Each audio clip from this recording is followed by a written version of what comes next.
So we have seen in the last part from this example that these were the probabilities what we had with respect to x as 0, 1, 2, 3, 4.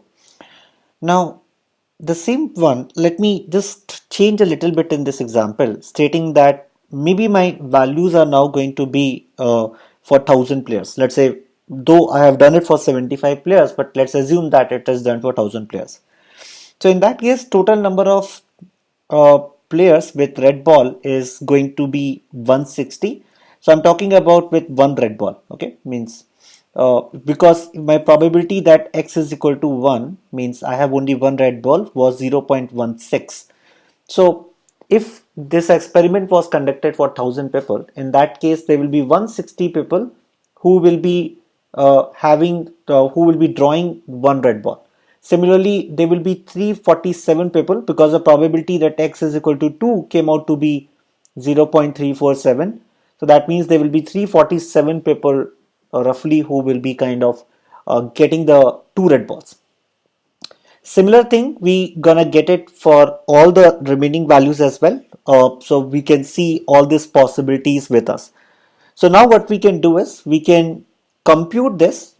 Basically what we want to now get is we want to compute total number of red balls in this case.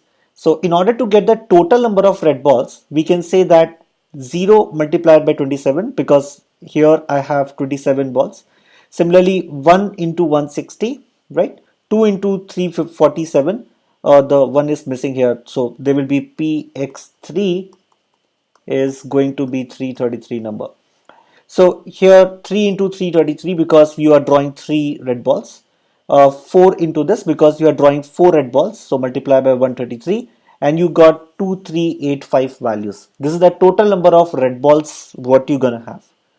Now with this knowledge, if I ask you that what is the, if you are playing one game, so in one game what is the number of red balls you can get on average? So it's going to be 2385 divided by 1000 because there you played 1000 games and you got total 2385 number of red balls. So it's going to be total as 2.385, right? Now let's define a term called as expected value. So this is from where we can define the expected value.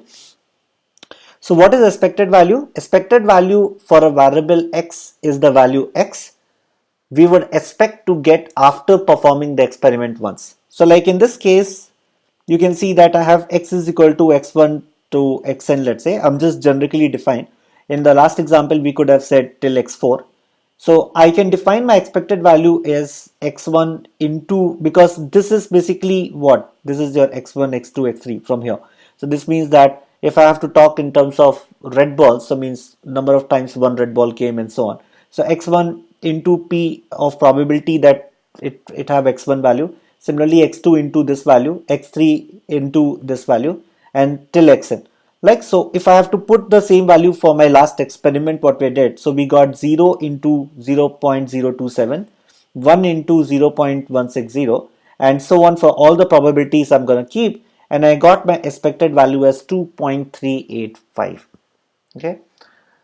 Now this is the value which you gonna get, right? So because the, as I said, expected value for a variable x is the value x we would expect to get after performing the experiment. So in this case you can see that I'm getting like, in if you're playing the game 1, you have more of the expected value that you can draw 2.385 balls, right? So the of red balls. So this is what we get after performing the experiment. So you can also call the expectation as average or mean value. Okay. So mathematically, I have just explained you that this is how you define this term, right?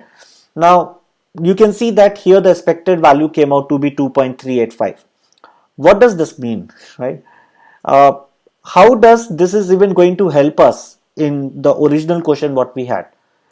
Which was like how much money on average a player are expected to make, because we want to see that whether that 150 rupees which I'm giving is going to go in profit or am I going to in loss. So can I really make some inference out of it? So this is what we will learn now in the next video.